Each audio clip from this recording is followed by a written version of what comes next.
Hello brothers and sisters, welcome to another episode here on Dangerous African Confessions HD. In this episode, we have the continuation of the confession from our sister who was sharing with us what is happening with her and the husband after what her husband did. She reveals to us in the previous episode that his husband, who was a hard-working man, was duped by his own friend, and that brought about problems in his finances. In this episode is where she reveals to us that her husband, after losing his job and getting to a point where money was so much difficult to come by for him, had an agreement with a woman who he slept with for money. This act of her husband, she now says that it has turned out to be something that is fighting against her family right now. Without taking much of your time, let us go and listen to her story. Don't forget to please subscribe, share and like our videos. Kindly hit the notification bell so you will be the first to get notification to our videos when we upload. One evening, my husband asked me that we should go out. I wasn't feeling well, and so I told him he can call some of his friends and go with them. I didn't want to stop him from going because of me not feeling well. Besides, I wasn't afraid because I knew the man I married. So he called two of his friends and they went out. He returned late. And before he returned, his friend called to find out if he had gotten home safely. I wondered why he was asking me that, because I thought he would be dropping my husband home. But he said that my husband had someone different dropped him.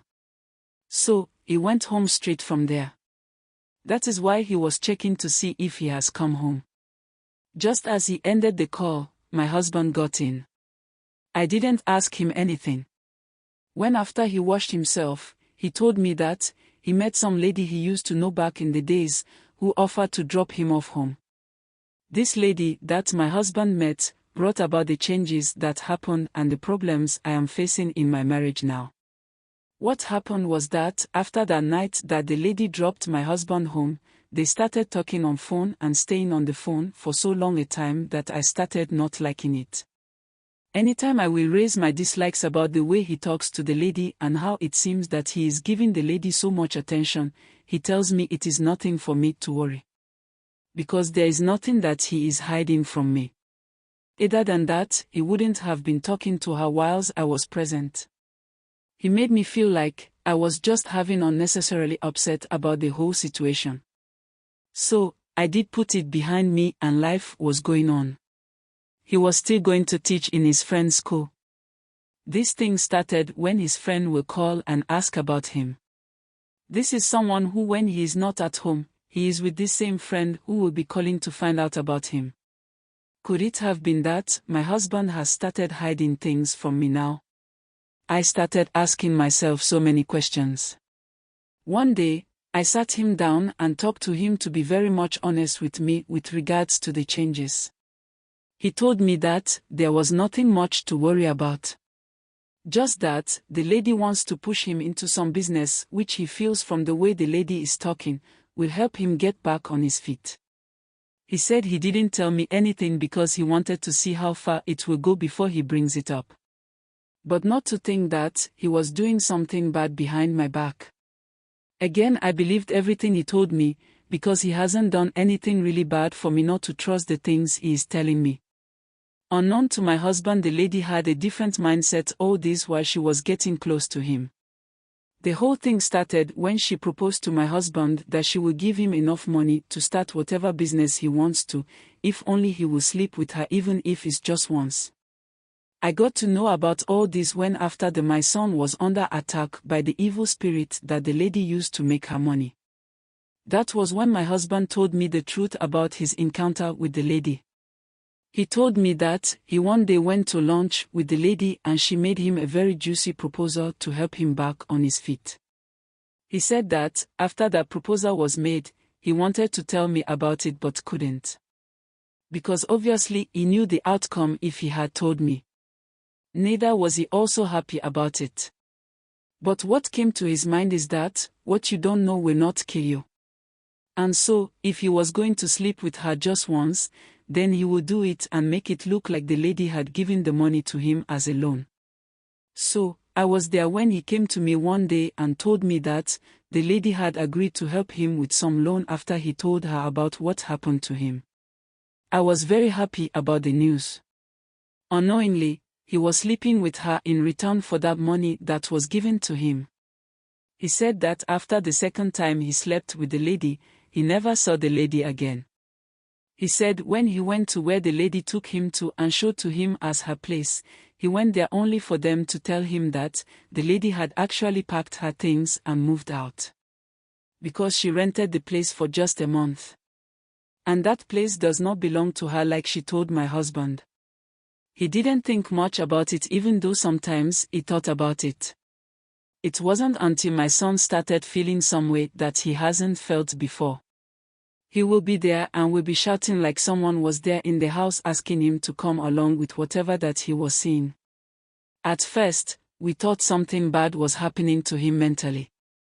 We took him to the hospital and we were told nothing was wrong with him. It wasn't until his friend suggested that he knows someone who is good when it comes to spiritual matters. And so, we went to see that person. When we were at the place, the man, when even he will consult, will look at my husband and then look at my son's face. After about a while, he looked at my husband and told him that he is responsible for our son's problem.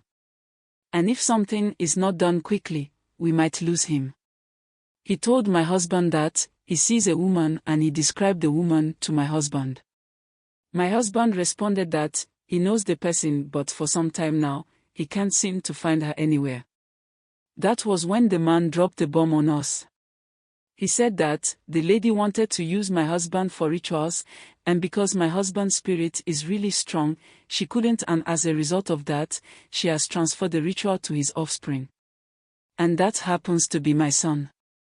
He asked if my husband gave her our son's picture and he said yes. He then told us that, when after she realized that she can't use my husband, that was why she came up with the excuse that she wanted to get our son some clothes and so, she needed his picture so she can get his right size. The whole thing was that, the lady wanted to change my son's soul with the money that she gave my husband. He then asked my husband to tell me the whole truth about what really happened between himself and the woman before he can go ahead with anything. My husband wanted to tell me everything but the man told us to come home and deal with it. Because if my husband tells me everything and I still hold any pain inside of me, whatever he will do cannot save our son. When we returned him, that was when my husband told me the truth about how he got the money. And it was as a result of him sleeping with the lady. I was really hurt and throughout that night I couldn't sleep. I cried the whole night and I felt betrayed by the very person that I trusted with everything in my heart and soul. Sleeping with someone was the last thing I ever thought my husband will ever do. But then, I guess situations can change people. That was my very first lesson learnt in life the hard way. That day, I learned not to trust people wholeheartedly because they can change when situations that you know them in changes. I tried my very best to get the thing out of my heart and concentrate on how to save my son. Whatever it was, he had done it and there was nothing that could make him go back and correct his mistakes. We went to the man after the third day that he told me the whole truth. The spiritualist did a lot of incantations and after everything, he gave me some things to bath my son with it. And he said that if it happens that the following week, nothing bad happens to my son, then nothing will happen to him. I did everything that he told me to do. The reason I was the one to do it, he said that I carried him in my womb and so, I hold a lot of power over him. And he gave me some things to say anytime I bat my son. I did all that I was directed to do and made sure I won't make any mistakes in them. Each and every day as the days passes, I was so much in a tense situation. I couldn't eat and was always around my son. Knowing what he has brought upon us and out of shyness, he will always sit afar as he watches me do what I was instructed to do. He never said a word to me throughout the whole period I did that. And honestly, it was good that he didn't. Because if he did, I wouldn't know what I would have done. I might have done something before I would think twice about. Throughout the whole period of the 7 days, my son never closed his eyes to sleep. He will be awake all throughout the night till the next day. On the 7th day, He closed his eyes and I was so much terrified that I might lose him. I will go out for a while and then return to check on his pulse to see if he is still breathing. Honestly, I did that throughout the day. I don't know the number of times that I checked on his pulse. I returned to the room after I had come out for a while only to see my husband in the room sleeping beside him crying. When I saw that, tears drowned my eyes. I touched him and hugged him. He went on his knees and was begging me for forgiveness. I told him to get up. He wanted to hear me say I have forgiven him. I looked at him in the face for a while. I had no option than to forgive him, because, deep within his eyes I could see someone who is remorseful for his actions. I told him I have forgiven him. He asked me to go get something to eat because he's seen that, throughout the 7 days, he's not seen me eat. I told him until I see results, I am not eating. He also had never put anything inside his stomach. It was around 8 p.m. thereabout that my son woke up. As soon as he woke up, my husband called his friend and told him about it. His friend rushed to the house to see. Throughout the entire 7 days, he always comes to check on our son. The next morning, we went to the spiritualist and told him the development. He then gave us some other mixture to give to him to drink and bath him with same. That was how I was able to have my son back after my husband put us in such a delicate situation. This is my story. In all this, it is my husband's friend that I give so much thanks to. And he has gained my respect. I respected him, but it is on another level now. Anything about my husband is like his own issue. I pray everyone gets a friend like what my husband has. Like I always say, these are not just stories for story's sake. They are meant for us not to make these mistakes our brothers and sisters are making. That's why we share these stories with you. This story tells me of how a wife should get to know her man well before marrying him. She reveals a certain aspect of their relationship that made me happy whilst listening to her. You see, when you meet someone and you feel you want to start something with the person, get to at least know some key aspect of the person. Because the moment you do, you will be with this person for the rest of life. And so, let us try and get to know our supposed partners very well before we start making plans for the marriage. And to our dear men, sometimes when taking certain decisions in the marriage, let us try as much as possible to also take the decision and ideas of our wives also into the perspective of things we are doing. Because most at times, because they are coming from a neutral place, they sometimes see the flaws in the things that we want to do. But because of ego as a man, we always try to make our views a priority. I pray that we learn from some of these stories and live a better life. If not for anything at all, it pays to live a decent and better life. Stay blessed and be safe. Thanks for being a part of this growing family.